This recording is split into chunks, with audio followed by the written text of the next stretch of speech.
he's from districts. And he's just a guy who in this story is like perpetually homesick. Like he would always rather be home, or he's mourning his past life, kind of always.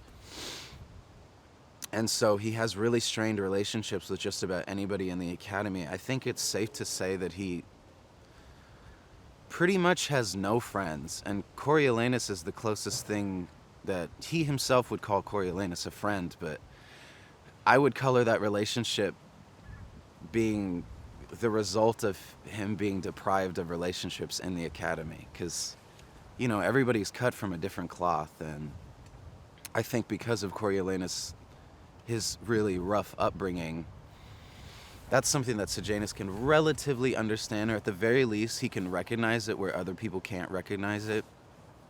So that becomes like a connection that he kind of latches onto. It's like a chosen brothership, I think, from Sejanus's perspective, for sure.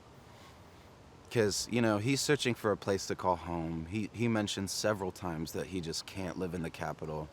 It's going to drive him insane. So he's searching for anything that feels like home, which I think Coriolanus is the nearest thing that he's found. And as far as District 2 goes, Marcus treats him like an enemy, and I think he can safely assume that just about anybody in District 2 might as well. So, he goes with Coriolanus to District 12. He wants to help him find his girl. Like, he's just really trying to be like a bro. Like a real good pal. And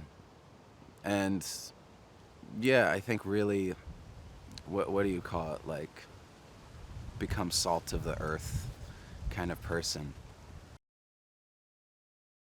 Tom's a very intellectual person, a very intellectual actor, and he's a really fun person to have like a conversation with about where intention comes from, and it's sort of the more technical aspects about acting, where you have a scene and then you talk about intention and objective and what does this mean? Like, why do you say this? Like, why do you choose to say this sentence? Like, it's a lot of fun to act with Tom.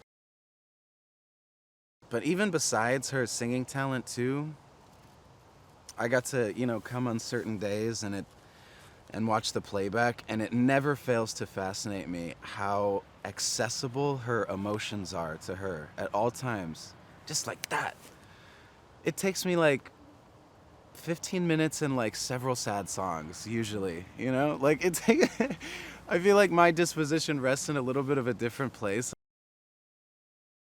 The way that the sets are designed, it adds a layer, because I mean, a lot of these, and like you'll see this in the movie, they're vast and they're real. Like, they're not blue screen, or they're not doctored really in any significant way that takes away from the vastness of it. Like, being there in person leaves you with such a, particularly like the arena. We're at like the Olympic Stadium right now for the Academy stuff. It's huge.